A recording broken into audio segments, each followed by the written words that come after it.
સતગુરુ મહારાજનો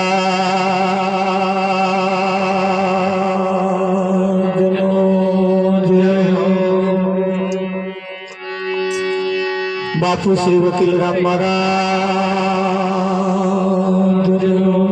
જય હો। ગુરુ નિરાંત મહારાજનો જય હો। પધારેલા હરિ ગુરુ સંતનો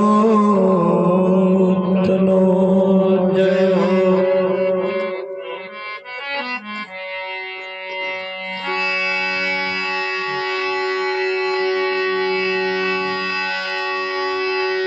પ્રથમ નમો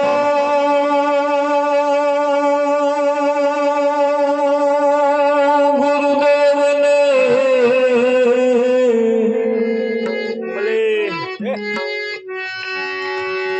જેણે આપ્યા નિજ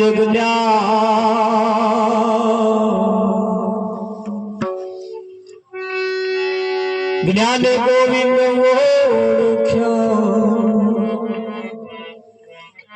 ટળી ગયા દેહ અભિમાન।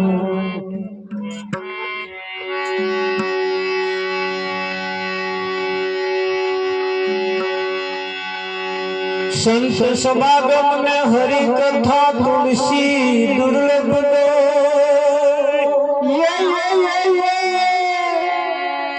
सुतदारा और लक्ष्मी वो तो घरो घर भी हो।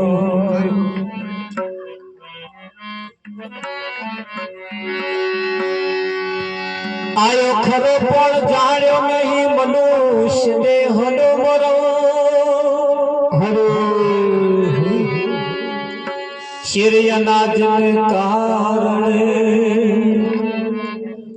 ते तो कोटे बांधा करो।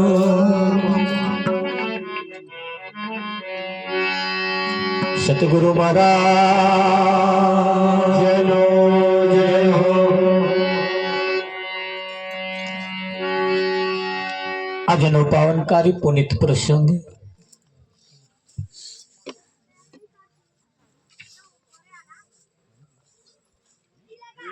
જેના નિમિત્તે આજનો આ કાર્યક્રમ રાખવામાં આવ્યો છે। કાર્યક્રમના આયોજક એવા કનકસિંહ ના ઘરના આંગણે ઘણા વખતથી આ કાર્યક્રમ નક્કી કરવામાં આવ્યો તો આજે એ પૂરો થયો। કાર્યક્રમ પૂરો થયો પણ ભજન હજુ ચાલુ થવામાં વાર છે। અહીંથી હોંભરીને ઘેર જશો ને પછી ભજન ચાલુ થશે। અહીંથી હોંભરીને ઘેર જશો પછી ભજન ચાલુ થશે। સવારમાં ટાઈમે નહીં ઉઠો એટલે તરત પેલો કહે છે નવાઈ કરવા ગઈ જો હવે ચાલુ થયું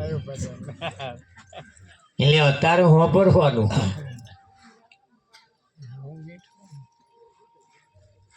ઘણા વખતથી આ કાર્યક્રમ નક્કી કરવામાં આવ્યો તો આજે એ પૂરું થયો। જો કે બહુ હિંમતભેર કાર્યક્રમ રાખવામાં આવ્યો। જંગલમાં મંગલ અમે કઈક જગ્યાએ ભજનમાં જે ઘર આગળ ખાડો ના પૂરેલો આ તો ઠેક થી તમે જુઓ ફરિયામાં આવો એક રે ને રાવજી મહારાજ આખું ફર્યું ચોખ્ખું કન્યા પણ બધાય પાણી રેડવા વાળા મદદ પછી કા દેવું કરે। હવે 12 મહિના સુધી ફરિયા વાળા શાંતિ એક વખત એવો રસ્તો થઈ ગયો હોય તમે જુઓ। જ્યારે કઈક આવા કાર્યક્રમ થતા હોય છે ત્યારે કઈક કચરો નીકળી જતો હોય, કઈક ખાડા પણ ટેકરા થઈ જતા હોય, કઈક ટેકરા પણ હરખા થઈ જતા હોય, લેવર થઈ જાય લેવર। આ બધું જે થયું એ રસ્તામાં થયું છે। હવે આપણા જીવનમાં પાછું કરવાનું। તમારા જીવનમાં પણ કઈક ખાડો હોય તો થોડુંક હરખું કરતા રહેજો, બહુ ટેકરો હોય તો થોડુંક લેવર કરતા રહેજો। એમ જે થાય પતરું મારીને કાં તો રોટોવેટર મારીને બહુ જયડોમાં પહેરી ગયો હોય તો પાછો થોડો કાપતા રહેજો. આ જીવનમાં આ નરીમ કર્યું બધું. હે ખરું કે નહીં? હવે અમને લાગ્યું કનકસિંહના જીવનમાં કંઈક જયડોમાં વધ્યો તો એ કાપવા જેવો ખરો. આ નરીમ કાપ્યો છે. હવે અમે નક્કી કર્યું કે હવે કાપીએ એમનો. એમના જીવનમાં પડેલા ખાડા ટેકરા છે હવે થોડા હરખા કરવા પડશે. એમણે આ રસ્તાના કર્યા છે હવે અમારા ફરજમાં આવે છે. એમના જીવનમાં અમારે કંઈક કરવું પડશે ને પાછું, કે નહીં કરવું પડે? બ્રહ્મ ભોજન પણ સંતોને કરાયું અને હૈયાના ઉમળકાથી આજે જે કંઈક કાર્યક્રમ રાખવામાં આવ્યો છે કનકસિંહને તો ખરેખર અમારે લાખ લાખ વંદન છે. ખૂબ મહેનત કરી છે, ઘણો બધો ભાવ ઠાલવ્યો છે. જો કે અમે જોયું કોઈ વાતની ખોમી અમને દેખાઈ નહીં. રાવજી તમામ બાબતોની પરિપૂર્ણતા એમને એમના રીતે સગવડ કરી છે. સગા સંબંધીઓ માટે તો બધાય કરે છે, પણ જ્યારે આવા કોઈ સંતો આવતા હોય જ્યારે કંઈક કરે એ ઉત્તમ કાર્ય છે. એ ઉત્તમ કાર્ય છે. હજુ તો બોધ નહીં થયો પણ છતાં તમે જુઓ, સબરીએ જ્યારે રામ આવવાની વાત સાંભળી એને એના ગુરુએ કહ્યું કે એક દિવસ તારે ઘેર રામ આવશે અને રામ આજે આવે આજે આવે આજે આવે એમ કરી કરી નવા ફૂલો વેણી લાવે, રસ્તામાં પોથરે. રામ ન આવે એટલે પાછો એનો એ ફૂલો વેણી જોડીને પાછો સાફ કરી નાખે, એક બાજુ નાખી દે ને પાછો બીજે દાડ નવો લાવે. આજે એ ભક્તિ આપણને જોવાની અહીંયા મળે છે વિઠ્ઠલમાં. એ એની આગળ તાજું થાય છે. સબરીની જે રીત હતી એ કનકસિંહે અપનાવી હોય એવું આપણને થોડું લાગે છે. દરરોજ મીઠા મીઠા બોર વેણી લાવે, બોરો વેણે જમ ચાખી જોવે, કડવું લાગે નાખી દે, મીઠું બોર લાગે એને વેણી લાવતી. હવે આપણને એક જ દાડ ખબર પડે કે આ બોયડી કડવી હે કે હારી મીઠી, ના ખબર પડે. પછી દરરોજ એમ ચાખવાની કઈ જરૂર? તા બધાય બોરો ચાખવાની કઈ જરૂર? એક ચાખી લે એટલે ખબર ના પડે કે આ દાળ મીઠું એટલે બધા એનો મીઠો જ હોય. વિઠ્ઠલ પણ ધ્યાન રાખજો, પાછા અધૂરા રોટલે દારલે દોટ નામે. એ એક એક બોર ચાખીને લેતી હતી અને એક જ ડાર નો હોવા છતાં એને ચાખતી હતી એટલે પેલા બોયડીનો બોરો નહીં પણ બોલ. કોઈ સંતમાં પુરુષોના જે બોલ છે ને એ બોલ ચાખી ચાખી ચાખી ચાખીને લેવાના. અહીં હોંભરીને તરત લેન હેડવાનું એવું નહીં. અહીં ચાખીને લેજો. પાસ કેવું કરવાનું? ચાખવાનું. અને એ સબરી જે ભક્તિ કરી હતી અને પિંડેશ્વર બ્રહ્માંડ એ જંગલમાંથી બોરો લાવતી હતી, એ પણ તાજો લાવતી હતી અને મેઠો મેઠો લાવતી હતી. કડવું હોય અને નાખી દેતી હતી. આપણે પણ સમાજની અંદર, વ્યવહારની અંદર, કુટુંબની અંદર, પરિવારની અંદર જે કડવું લાગે એ નાખી દેવાનું, હારું હારું મેઠું મેઠું લઈ લેવાનું. આ મોટું ભજન છે. તા તો કે ઈયા મન ચમ આવું કહી ગઈ? ના એ ચમ બોલી ગઈ? એટલે બોલી ગઈ કડવું બોલી તો આપણે નાખી દેવાનું, મેઠું લઈ લેવાનું. ખરું? એ મેઠું તમે લઈ લો તો સબરી જેવું કોમ છે તમારું. પછી મેઠું લેવા જેવું ના લો ને કડવું લેવા જેવું લો તો પછી એ સબરી જેવું નહીં. એટલે એ સબરી જેવું કોમ જો ના હોય ત્યાં રામ આવવાની આશા રાખવાની નહીં. રામ આવવાની આશા પ્રતાપ રાખવાની. રામ જો આવવાના હોય તમને એવું લાગે કે રામ જ આવવાના છે તો પછી હારું હારું જ લેવાનું. પછી કડવું શું કરવા લેવું પડે દેવું?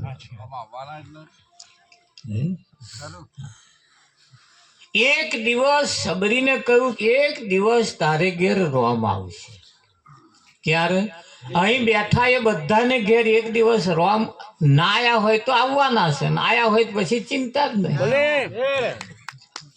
જો ના આયા હોય તો એક દિવસ તમારે ઘેર રોમ આવવાના જ છે. અને રોમ રમી જાય એના કરતો આવે એમ સારું. નહીં આવે તો રોમ રમવાના જ છે. તમને તમારા હે અને એ રોમ રમી જાય તેમ પછી આ બધું થાય ત્યાર પછી અર્થો એનો એના કરતા અત્યાર જો આવી જાય કેવી મજા આવી જાય. આવે કે ના આવે નરીઓનો ઝાડા ઝોખડો હરખો થઈ જાય કે ના થઈ જાય. પણ એટલે એને આપણે બોલાવવા પડે કે ના બોલાવવા પડે. અને તે હેડ્યા તો ત્યારે આવે છે તમારું કોમ જોઈને આવે છે. હેડ્યા તારે આવે છે તમારું કોમ જોઈને પણ એ આવે છે. એમ જીવનની અંદર આજે જે કંઈક કાર્યક્રમ આજે આપણે જે કંઈક જોઈ રહ્યા છીએ એ હૈયાનો ભાવ છે, ભાવ. અને આ બધું ભાવથી થાય છે. શું થાય છે? ભાવ. તારે નફો અને નુકસાન ભાવમાં જ છે. તમારે આ બાજુ તમાકુ પાકવા એવું માનું પણ ભાવ જો બે આવી જાય તો વીઘો લાખનો થાય. અને ભાવનો પાટિયો જો બેસી જાય તો લાખનો થવાનો તો એ અડધા લાખનો જ થાય. નફો ને નુકસાન ભાવમાં પડેલો. ભલે 10 મણ પાકે પણ ભાવ જો આવી જાય ઓછી મહેનતમાં સારો નફો થઈ જાય. એમ તમારા જીવનમાં પણ સારો નફો કરવો હોય તો જીવનમાં ભાવ લાવવો પડશે. તો ભાવ લાવવા માટે પણ આપણે આપણા જીવન શુદ્ધ, જીવન સારા, આપણા જીવનના રસ્તા પણ હારા હરખા કરવા પડશે કે નહીં કરવા પડે? આ ઘરમાં આવવા માટેના રસ્તા છે પણ આ જીવનમાં પાછા હરખા રસ્તા આપણે કરવા પડે. તો સારું જોવું, સારું બોલવું, સારું ખાવું, સારું પીવું, સારું સાંભળવું, સારું બીજા જગ્યાએ બેસવું, સારું પકડવું, આ બધું સારું સારું સારું જો કરતા જઈએ તો એક દાડ રોમ હેડ્યા આવે કે ના આવે? તમારું કોમ જો સારું હશે તો દુનિયા યાદ કરશે. તમારું કોમ જો સારું હશે તો આ દુનિયા તમને ફરી યાદ કરશે. ધ્યાન રાખજો, શબ્દ ઉપર બહુ ભાર મૂકવામાં આવે છે. તમારું કામ સારું હશે તો દુનિયા તમને ફરી યાદ કરશે. અને કામ સારું નહીં હોય તો ફરિયાદ કરશે. શબ્દ એક જ છે પણ એની અંદર એક સહેજ મિસ્ટેક છે. સહેજ કામ સારું હશે તો ફરી યાદ કરશે. અને સારું કામ નહીં હોય તો રાવજી મહારાજ ફરિયાદ કરશે. શું કરશે? ફરિયાદ કરશે. ફરિયાદ એ ઝડપી બોલવામાં આવે અને એક જગ્યાએ અટકી જવામાં આવે એમાં એટલો ફેર છે. ફરિયાદ કરશે પેલામાં ફરિયાદ કરશે. વિઠ્ઠલ મહારાજ ખરું કે નહીં? એટલે એકાદ વાણી આપણે લઈએ, થોડો સહકાર આપતા રહેજો, તાલી પાડતા રહેજો અને વાણીને થોડી થોડી ઓઠ ફફડાવતા રહેજો. વાણી ઝીલવાથી, વાણી ગાવાથી આપણી વાણી પવિત્ર થાય. થોડા થોડા ઓઠ ફફડાઈએ, આપણા ઓઠ પણ પવિત્ર થાય. સતગુરુ મહારાજ જય હો. કૃષ્ણ કનૈયાલાલ જય હો.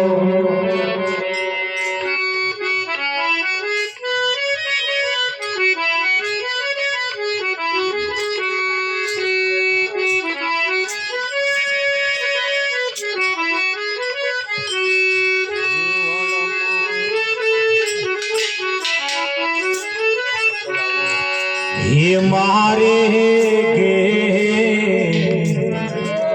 संतो आया है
સંતો આયા હેલી, થઈ છે મારે આનંદની હેલી. કોણ આવ્યું છે? વિઠ્ઠલ મહારાજ. મારે ઘેર સંતો આયા હેલી, થઈ છે મારે આનંદની હેલી. હેલી એટલે જેમ વરસાદ અનરાધાર પડે, દરરોજ પડે, વારંવાર આમ ચાલુ ચાલુ રે ને, એને નહીં કેતી હાથ દાડાની હેલી હોય એવું લાગે. એમ હેલી થઈ છે આ તો હેલી. કેમ? સંતો આયા. વેવાય આયા ને હેલી થઈ એવું નહીં કહ્યું પાછું. એવું કયું કયું માર વેવાય આયા ને માર હેલી થઈ એવું ના. સંતો આયા ને માર થઈ છે હેલી. આનંદની હેલી છે. અને આયા તો આયા પણ લાયા ને લાયા રતન ભરીને ઠેલી લાયા. શું લાયા? રતન ભરીને ઠેલી લાયા. તારે એક એક રતન કિંમતી છે, અનમોલ છે, જેની કિંમત ના વાંકી શકાય એવા રતન ભરીને લાયા. આવા રતન લાયા ખરા, તમને આલ્યા ખરા, પણ એ ઠેલી તમે કઈ મેલી? તો લલ્લુરામ મહારાજ નું કેવું એમ છે કે રતન ભરીને જે ઠેલી લાયા એ મેં પ્રેમ રૂપી પટારાની મહી મેલી. લાકડાના પટારામ કે લોઢાના પટારામ કે હોનાના ચાંદીના તોબાના પિત્તળના પટારામ નહીં. ત્યાં તો કોક કાઢી જવાની બીક ખરી. તમે કદાચ આમનું પાહું પહેરો તો કોક કાઢી જાય, કદાચ ગહાટ ઊંઘી જાવ તો કોક તારા તોડી નહીં કાઢી, પણ પ્રેમ રૂપી પટારાનું તારું તોડવું મુશ્કેલ છે, ના તૂટી શકે. હા, એને તોડવા વાળા પાછા એવા પ્રેમી હોવા જોઈએ, એવા પ્રેમી હોવા જોઈએ. મારી કને એક ભાઈ આયા એટલે હમણાં મને કહ્યું આજે જ આયા હતા, મહારાજ હું બહુ જગ્યાએ રખડ્યો, ગિરનારે નહીં પડી મેલ્યું, તોય હોત ગયો અને ઘણા વખત થી થાક્યો છું ને હવે કે છે બસ મને આ છેલ્લો વખત તમારી જોડે આવ્યો છું અને અહીંથી જો મેર ના આવે તો મારે કે છે ભગવાનના નામનું નહીં નાખવું,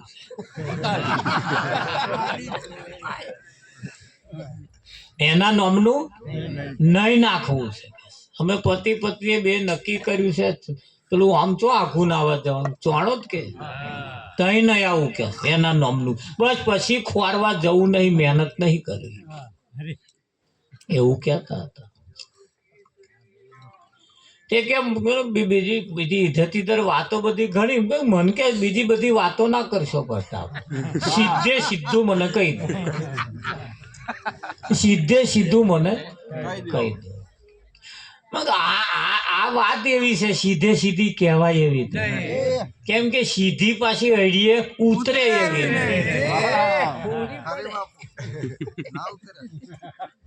સીધી વાત કોઈ ચો કરે ઉતરી?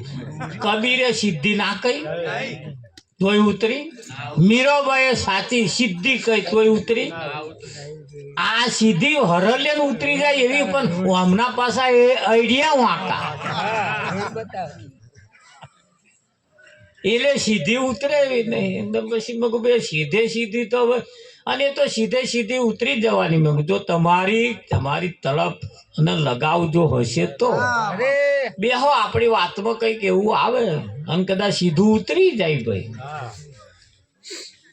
આજે આ ટોરું વળીને બેઠા, એમાં કોકને શરૂઆતનું યાદ રહી જાય અને કોકને શરૂઆતનું યાદ ના રહે તો વચ્ચે કંઈક આવ્યું હોય કશું એ યાદ રહી જાય. એના છેલ્લા પૂછડીયા વાળું યાદ રહી જાય. પેલો એક દાખલો મહારાજે હારવા લેતો, કશું યાદ ના રહે, દાખલો લે જ જાય, પણ ક્યારે શું થાય એનું કશું નક્કી નહીં.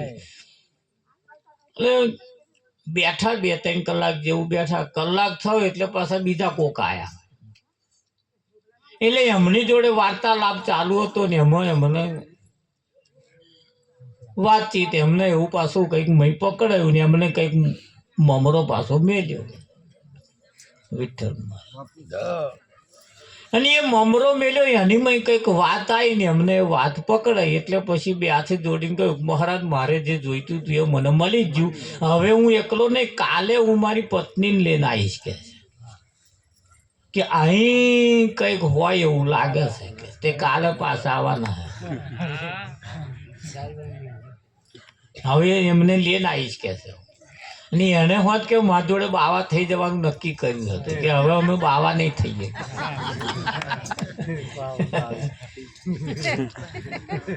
એટલે અહીં આજે પાછું એવું છે, પાછું અહીં કોઈ કંટાળેલું હોય કે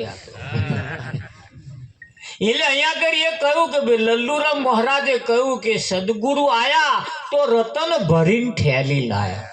તો એ ઠેલી કઈ મૂકી? તો કે પ્રેમ પટારાની મોય મૂકી. કઈ મૂકી? પ્રેમ પટારાને. હા, પરમાત્માને જીતવા માટે લોઢાનું, તોબાનું, પિત્તળનું, લાકડાનું કશાનું હથિયાર ચાલતું નથી. એને જો જીતવો હોય તો પ્રેમ રૂપી હથિયાર વાપરવું પડે. પ્રેમ ને દોરે બંધાયો મારો વાલ મોરે, અને છૂટવા જાય પણ અટવ હોય જાય, છૂટવા જાય પણ અટવ હોય જાય. પ્રેમ ના દોરે બંધાયો મારો વાલ મોરે. ખરો કે નહીં? હા, આપણી બાજુમાં જ મહીસાગર છે પડતા. દર રવિવારે લોકો, લાખો લોકો નાહવાઈ જાય છે, લોકો નારિયેળો વધરવાઈ જાય છે, પગે લાગવાઈ જાય છે, ફૂલો પધરાવાય આમ જ જાય છે. પણ અત્યારે એ બધી પૂજનીય, અત્યારે સારામાં સારી. અત્યારે તો આમ આપણને વાલો લાગે, નાહવાનું મન થાય, નહીં ખરા પડતા, બધું બરોબર. પણ જેદાર રેલ ચઢે ને, જેદાર નુકસાન કરે ને, જેદાર માથાને વાળ જેવી લાગે. જેદાર માથાને વાળ જેવી લાગે. લાગે કે ના? જે પૂજનીય છે ને એ જ એકદાર માથાને વાળ જેવી લાગે. પણ એ નિયમ બહાર જાય તારે ને, ખરી કે નહીં? તેમ તમે એ જેમ નિયમ બહાર જાય માથાને વાળ જેવી લાગે, એમ તમે જેદાર નિયમની બહાર જાઓ તેદાર એને જેદાર માથું લાગે. એટલે નિયમ વાળું જીવન, નિયમ વાળું હોવું જોઈએ. એટલે પ્રેમના દોરે બંધાય છે. શેના દોરે બંધાય છે? પ્રેમના દોરે પરમાત્મા વશ થાય છે. એ લોઢાના, પથ્થરના કે કોઈ બીજા કોઈ હથિયારથી એ વશ થતો નથી. તો અહીંયા આગળ પ્રેમ જોવશે. શું જોવશે? હા, અને એ કહ્યું કે સુણીને મેં તો સંત તણી વાણી. એ સંતોની વાણી મેં સાંભળી. સુણી એટલે સાંભળી. અને મટી મારે 84 ની ખોણ. 184 નું ચક્કર મારે મટી ગયું. એક વાણી સાંભળવાથી, વાણી સાંભળવાથી 184 નું ચક્કર મટી જતું હોય. વિઠ્ઠલ મોરા, તે વાણી કેવી હશે? લલ્લુરામના શરણમાં કહું છું શિષ્ય નામી, મારે ઘેર સંતો આયા એવું કરજોડીને કહું છું, હાથ જોડીને કહું છું કે મારે ઘેર સંતો આયા છે. ખરું કે? હા, અત્યારે આપણને આ ઠંડી લાગે, ઠંડી, અને બધા તાપણીએ બેઠા હોય કે લાગે બેઠા હોય રાવજી પર, પણ એ તાપણીના નજીક જે બેઠા હોય એની તાળી ઉડે. ઉડે કે ના ઉડે? કઈ આગળ તાપણીની નજીક બેહે એની તાળી ઉડે, એને ઠંડી અસર ના કરે. પણ છેટા બેઠા હોય આમ, અને પછી ઠૂઠવાય તો કે હારો અહીં તાપે આવતો નહીં, તાપે આવતો નહીં. પણ આપણે બેઠા છે છેટા એટલે આવે કે તાપ આવે? એમ તાળી ના ઉડે. એમ પરમાત્માની નજીક, પરમાત્માના ભક્તોની નજીક, પરમાત્માની નજીક જેટલા રહેવામાં આવે ને, આ પેલી શરીરની તાળી ઉડે અને પેલી જન્મો જન્મની તાળી ઉડી જાય. જેમ કહ્યું લલ્લુરામ ના શરણોમાં કહું છું શીશ નામી, મારે ઘેર સંતો આયા છે એવું હાથ જોડીને કહું છું. કોઈ સંત જો આપણે ઘેર આવી જાય તો કહ્યું છે એ નોમ નગર થી